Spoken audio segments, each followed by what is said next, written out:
नमस्कार, मैं हूं आपके साथ मयंक। आज 25 अप्रैल है। देखिए, मैं सीधा खबर पे आना चाहूँगा। आपने अगर मेरा पिछला वीडियो देखा हो जो कल मैंने दोपहर को बनाया था, उस वीडियो में मैंने आपसे कहा था कि अगले चंद घंटों बाद एक बड़ी खबर आने वाली है ईरान और अमेरिका से जुड़ी। और देखिए, करीब 6-7 घंटे बाद वो खबर आ गई। ईरान के विदेश मंत्री अब्बास अराक्ची साहब इस्लामाबाद में हैं। ये खबर जो है बीती रात जैसी ही सामने आई, देखिए मैं पूरी रात इसको फॉलो करता रहा, इस खबर को। वाइट हाउस में क्या हो रहा है उसको फॉलो करता रहा। और अब जो खबरें हैं आप देख सकते हैं कि अब्बास अराक्ची साहब जो हैं वो इस्लामाबाद में हैं। इसके बाद वो ओमान जाएंगे और उसके बाद वहाँ से रूस भी जाएंगे। अमेरिका की तरफ से जो बयान आ रहे हैं कि स्टीव विटकॉफ और जेडी कुशनर जो हैं वो इस्लामाबाद पहुँचने वाले हैं। मेरे बड़े सारे दर्शक भी ये बात पूछ रहे हैं कि मयंक भाई, अब आगे क्या होने वाला है ये बताइए। क्या कोई बातचीत होने वाली है या आगे अब क्या होगा, जंग होगी या जो भी होगा। देखिए, ईरान के विदेश मंत्री अब्बास अराक्ची साहब अचानक इस्लामाबाद कैसे पहुंचे, इसके पीछे एक लंबी सी कोशिश है। देखिए, सबसे पहले खबर आती है कि जनरल मुनीर की पेजिशकियान साहब से ईरान के राष्ट्रपति से 1 घंटे तक बात हुई। ये मैं आपको एक दिन पहले की बात बता रहा हूँ। करीब 1 घंटे की मुनीर ने जो है, जनरल मुनीर ने फ़ोन किया पेजिशकियान साहब को और 1 घंटे तक बातचीत की। उसके बाद खबर आती है कि मुनीर का फ़ोन जाता है बीजिंग और उन्होंने जिनपिंग से फ़ोन पर बात की। उसके बाद खबरें ये आई कि चीन की तरफ से एक कॉल गया तेहरान, और हो सकता है कि खुद जिनपिंग ने बात की हो या हो सकता है उनके विदेश मंत्री ने, चीन के विदेश मंत्री वांग यी ने अब्बास अराक्ची साहब से फोन पर काफी देर बात की। देखिए, ये आपको ये सब फॉलो करना पड़ेगा, ट्रेल्स, ये समझने के लिए कि आखिर होने क्या जा रहा है। देखिए, मैंने जब ये खबर आई थी कि जनरल मुनीर ने 1 घंटे तक बात की है, तभी मैं ये समझ गया था कि एक बार फिर से जो है वो चीन को, मैं आपको बता भी चुका हूं कि चीन को लूप में लेकर एक बार फिर से ईरान को जो है वो टॉक्स टेबल पर लाने की कोशिश है। इस समय जो हालात हॉर्मूज में हैं उसमें आप ये बात समझिए कि चीन को बड़ा नुकसान हो रहा है इस लिहाज से, क्योंकि उसके जितने शिप्स पहले निकल रहे थे अब उतने नहीं निकल रहे हैं, क्योंकि हालात तनावपूर्ण है, कम निकल रहे हैं। चीन के शिप्स निकल रहे हैं वहां से, लेकिन जितनी संख्या में जब ओपन था पूरी तरफ से हॉर्मूज, उतने शिप्स अब नहीं निकल पा रहे। ऑब्वियस सी बात है कि तनाव है वहां पे। तो ऐसे हालात में ये बात तो साफ है कि ऑयल के लिहाज से, सप्लाई के लिहाज से चीन को नुकसान हो रहा है। अब इस बीच में जो खबरें हैं, जो डिफेंस एक्सपर्ट्स ये बात कर रहे हैं और जो खबर है, देखिए ईरान की तरफ से बात साफ कर दी गई है कि ये किसी तरह की कोई डील को लेकर कोई बातचीत नहीं होने जा रही है। और पर्दे के पीछे ऑफ द रिकॉर्ड्स भी अगर कोई बातचीत होती है तो किसी डील को लेकर कोई बातचीत नहीं होने वाली है। अगर किसी तरह की कोई चर्चा होती भी है विदेश मंत्री के साथ, ईरान के विदेश मंत्री के साथ, तो वो सिर्फ इस मुद्दे पर हो सकती है कि आगे के दौर की क्या कोई बातचीत की जाए या नहीं। देखिए, इस बात को समझिए, 2 अलग अलग चीज है। इस मुद्दे पर बात करना कि आगे कैसे बात होगी या बात करनी है या नहीं, इसका मतलब किसी डील पर कोई बातचीत होने जा रही है, ऐसा कतई नहीं है। अमेरिका की तरफ से क्या बयान आया है कि स्टीव विटकॉफ और कुशनर आ रहे हैं, जेडी वेंस नहीं आ रहे हैं। कुशनर और स्टीव विटकॉफ के लेवल पर कोई चर्चा नहीं हो सकती, कोई डील नहीं हो सकती।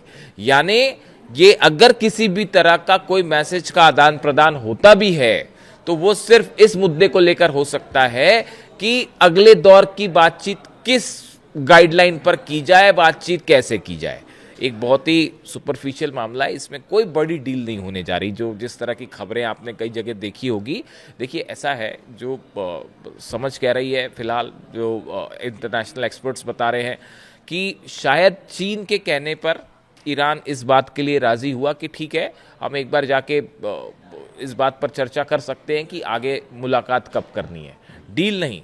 ईरान ने ये बात तय कर दी है कि यूरेनियम के मुद्दे पर तो अब बात ही नहीं होगी। आप बातचीत करें ना करें, डील करें ना करें, अब यूरेनियम के मुद्दे पर वो हिस्ट्री हो गई। अब ईरान यूरेनियम पर कोई बात नहीं करेगा, परमाणु प्रोग्राम पर कोई बात नहीं करेगा, चाहे जेडी वेंस आ जाए, चाहे डोनाल्ड ट्रंप खुद आ जाए। ये बात साफ है। इसलिए ये ऐसा कतई सोचने की जरूरत नहीं है कि इस्लामाबाद में बातचीत से कोई डील हो जाने वाली है। बिल्कुल बेसलेस बात है। हकीकत जानते हैं आप क्या है? हकीकत ये है कि ईरान के सेना प्रमुख अहमद वाहिदी साहब अमेरिका के निशाने पर हैं, डोनाल्ड ट्रंप के निशाने पर हैं। हकीकत ये है, व्हाइट हाउस में एक बड़ी बैठक हुई, जो मेरी जानकारियां कह रही हैं व्हाइट हाउस में एक बड़ी बैठक होती है, उस बैठक में डोनाल्ड ट्रंप शामिल थे, जितने सुरक्षा अधिकारी बड़े सेना के अधिकारी थे वो शामिल थे। उसमें डोनाल्ड ट्रंप ने यह पूछा कि आखिर ये बताइए कि ईरान बात करने के लिए तैयार क्यों नहीं होता, ईरान झुकने को अब भी तैयार क्यों नहीं हो रहा, क्या वजह है। डोनाल्ड ट्रंप को बताया गया आईआरजीसी के चीफ हैं अहमद वाहिदी, जो 1 इंच भी झुकेंगे नहीं।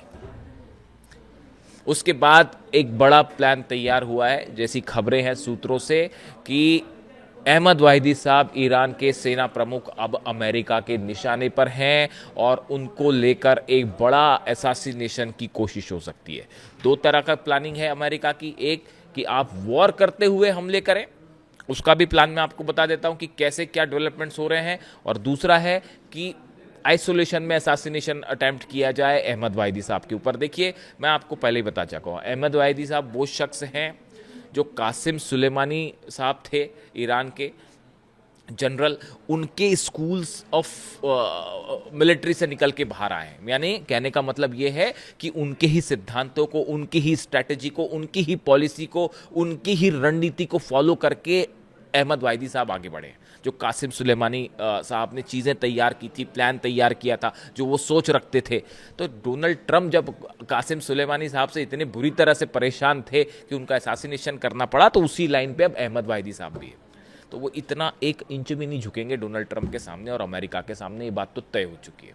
यूरेनियम पर कोई बात नहीं होगी। ईरान के सेना प्रमुख ने, आईआरजीसी के प्रमुख ने यह कह दिया है कि अब बातचीत हो ना हो, यूरेनियम और परमाणु के मुद्दे पर तो अब हम कोई बात ही नहीं करेंगे, चाहे जो करना पड़ जाए।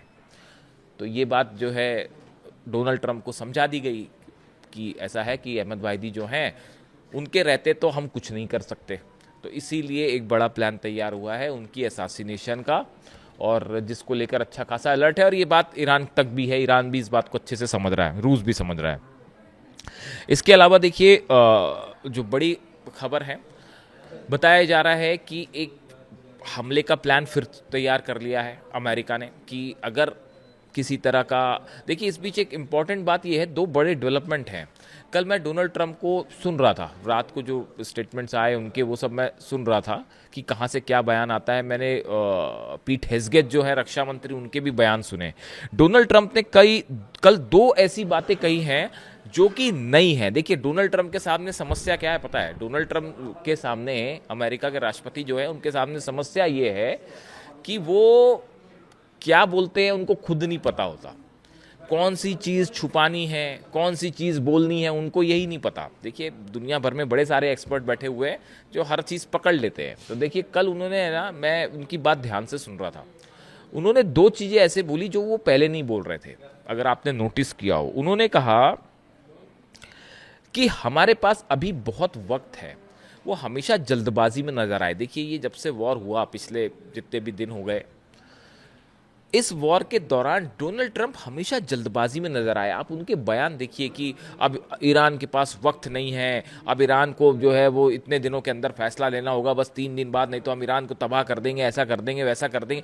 यानी वो हमेशा एक हड़बड़ाहट में दिखाई दिए। लेकिन कल उन्होंने बयान दिया कि हमारे पास वक्त है, हम जो है वो हॉर्मूज पर हमारे पास बहुत टाइम है। यानी इसका मतलब ये हुआ कि अमेरिका की सेना ने कोई ऐसा, ये स्ट्रैटेजी चेंज है, अमेरिका के सेना का कोई ऐसा प्लान है कि ये हॉर्मूज वाले मामले को जल्दी ज़्यादा दिनों तक खींचा जाए, ऐसा लगता है एज ऑफ नाउ। हो सकता है कोई मिलिट्री स्तर पर ये फैसला हुआ हो, उसकी क्या वजह है वो भी हम बात करेंगे। और दूसरी बात उन्होंने कही कि ईरान हमें कोई प्रस्ताव देना चाहता है। इस तरह का उनका बयान, अब्बास अराक्ची साहब का इस्लामाबाद आना, इसको लेकर कई स्पेकुलेशन है कि क्या ऐसा कोई डेवलपमेंट है कि अब ईरान ने अपनी शर्तों पर यह बात आगे रख दी है कि अगर आप बातचीत करना चाहते हैं तो अब हमारी ये शर्तें हैं, अगर आप इन पर कायम रहते हो तो हम बातचीत करेंगे, वरना हम बातचीत नहीं करेंगे। हो सकता है ऐसा, हो सकता है, संभावना है कि जिनपिंग ने कहा हो ईरान से कि एक बार बात करके देखिए क्या होता है, और चीन के कहने पर जो है एक बार फिर से ईरान जो है वो बातचीत किस तरह से हो इसको लेकर हो सकता है तैयार हुआ हो। लेकिन जो सोर्सेस ये कह रहे हैं कि इसकी संभावना है कि ईरान ने अब अपनी शर्तें सामने रख दी हैं कि अगर आप इन शर्तों को मानते हैं तभी हम बात करेंगे, वरना बात शुरू भी नहीं होगी। डील दूर की बात है। मैं आपको जो बार बार समझा रहा हूं, दो स्तर होते हैं, एक बातचीत शुरू करनी है कि नहीं, इस पे चर्चा अलग बात है, और डील तो बहुत दूर की कौड़ी है साहब। डील भूल जाइए, अभी डील होने वाली नहीं है, होएगी नहीं। I am very clear about it. Ali Khamenei साहब भी बता के गए थे कि अमेरिका से डील हो ही नहीं सकती, और आज उनकी बात सच साबित हो रही है। वो ऐसी सुप्रीम लीडर नहीं थे। अमेरिका के जितने विदेश नीति के एक्सपर्ट्स बैठे हुए हैं ना, वो सब के सब अली खामेनी साहब के सामने बुरी तरह से फेल है। आप देखिए हर स्तर पर, चाहे मिलिट्री के स्तर पर, चाहे विदेश नीति के स्तर पर, चाहे अपनी कल्चर संस्कृति के बारे में जो अली खामेनी साहब के विचार थे, हर मामले में अमेरिका पर भारी थे वो अकेले। 40 साल तक घुटनों पे रखा उन्होंने अमेरिका के 6 राष्ट्रपतियों को, और आज ये सोचते हैं कि किसी तरह से जो है वो अभी भी नहीं समझ में आई बात की जो 40 साल में नहीं कर पाए, वो डोनाल्ड ट्रंप डरा धमका के क्या कर लेंगे अमेरिका से, ईरान से क्या करवा लेंगे, कुछ नहीं करवा सकते। तो देखिए, हो सकता है कि ये बात हो कि ईरान ने अब अपनी शर्तें रख दी हो सामने। ये ऐसा इस तरह के हिंट मिलते हैं डोनाल्ड ट्रंप के बयानों से, लेकिन देखिए हकीकत यह है, Qeshm island, Larak, Hormuz, Abu Musa, Bandar Abbas, Kharg, ये 6 जगहों पर बड़े हमले का प्लान तैयार है। केशम आइलैंड वो जगह है जहां से ईरान छापामार युद्ध करता है, यानी कि ये जो अचानक से हमले करना है, इसका पूरा कंट्रोल केशम आइलैंड से होता है। लद्दाख आइलैंड है, यहाँ पर द्वीप जो है लद्दाख का, अंडरग्राउंड मिसाइल्स हैं, यहाँ पे जितनी स्ट्रैटेजिक मिसाइल्स हैं वो लद्दाख द्वीप के आसपास लगा रखी हैं। हॉर्मुज में हॉर्मुज आइलैंड है, हॉर्मुज जो है स्टेट ऑफ हॉर्मुज, उसमें एक हॉर्मुज द्वीप भी है। वहाँ पे जितनी छोटी बोट है जिससे डोनाल्ड ट्रंप परेशान है, वो छोटी बोट्स का पूरा हब जो है वो हॉर्मुज में है। अबू मूसा, ये वो जगह है आइलैंड जहां से जहाज़ों की निगरानी होती है, कौन सा जहाज आएगा, कौन सा जहाज जाएगा। बंदर अब्बास तो नेवी का हेडक्वार्टर है, आप जानते ही हैं, और खार्ग से 90% ऑयल ईरान का एक्सपोर्ट होता है। ये वो 6 जगह हैं जहां पर सीधा हमले की तैयारी है, और बताया ये भी जा रहा है कि शायद इसका फैसला भी हो चुका था, लेकिन फिर ये सोचा गया कि भाई ज़्यादा नुकसान हो जाएगा पलटवार में, इसलिए इस प्लान को एक बार देखिए। वो हकीकत ये है कि ये डोनाल्ड ट्रंप ने प्लान को ओके कर दिया था, लेकिन पुतिन की खुफिया एजेंसी केजीबी ने इसकी जानकारी दे दी ईरान को। हकीकत ये है, और वो प्लान उनको चेंज करना पड़ गया। ये हमले 3 से 4 दिन पहले होने वाले थे। जो मेरी इन्फॉर्मेशन है उसके मुताबिक ये हमले 3 से 4 दिन पहले हो जाते, लेकिन रूस ने जानकारी जो है ईरान को दे दी, और ईरान ने उसके हिसाब से अपनी तैयारी शुरू कर दी थी, इसलिए ये हमला टालना पड़ा। अब फिलहाल देखिए चीन की तरफ से ये कहना अपने नागरिकों को कि या तो आप ईरान में हैं तो आप छिप जाइए, और या फिर छोड़ दीजिए। ये बात चीन समझ रहा है इस बात को कि हमला होना तय है। देखिए, हम अगर पिछले कुछ दिनों की बात करें, जब से हॉर्मुज में तनाव है और अमेरिका और ईरान की सेना आमने सामने है, तो 187 शिप्स जो हैं वो हॉर्मुज को पार किया है, जो ईरान ने पार करवाए हैं, और इसमें से 25% जो हैं वो चाइना के शिप्स हैं। यानी देखिए, बड़ी संख्या में अब भी चाइना जा रहा है ईरान का तेल, लेकिन उस तरह से नहीं जा रहा जिस तरह से पहले जाता था। इसलिए जो चाइना का मैन्युफैक्चरिंग हब है उस पर बड़ा संकट मंडरा रहा है। इसीलिए ऐसा लगता है कि चीन ने इनिशिएट किया इस बात को कि एक बार बात की जाए। उसके अलावा देखिए, बेन गुरियन एयरपोर्ट इजराइल से बड़े डेवलपमेंट है। यहाँ पे बड़ी संख्या में अमेरिका के रिफ्यूलिंग प्लेन्स पहुँच गए हैं, जो कि हवा में ईंधन भरते हैं जहाज़ों में, फाइटर जेट्स में। यानी आप देखिए, ये जो कुछ तैयारियाँ हो रही हैं, इससे ये बात साफ है कि एक बड़े हमले की तैयारी है, और वो पूरी हो चुकी है। अमेरिका ने हमले की तैयारी पूरी कर ली है, उधर से ईरान ने पूरी कर ली है तैयारी। लेकिन इस बीच ये आज इस्लामाबाद में क्या होता है, इस पर हमारी नज़र रहेगी। इससे जुड़ा जो भी अपडेट होगा वो मैं फ़ौरन आप तक पहुंचाऊंगा। लेकिन इस बात के लिए आश्वस्त रहिए, ईरान किसी तरह की कोई डील नहीं करने जा रहा है, और अगर किसी तरह की बातचीत भी होती है तो वो पूरी तरह से ईरान की शर्तों पर होगी। वीडियो कैसा लगा बताइए। Thank you so much.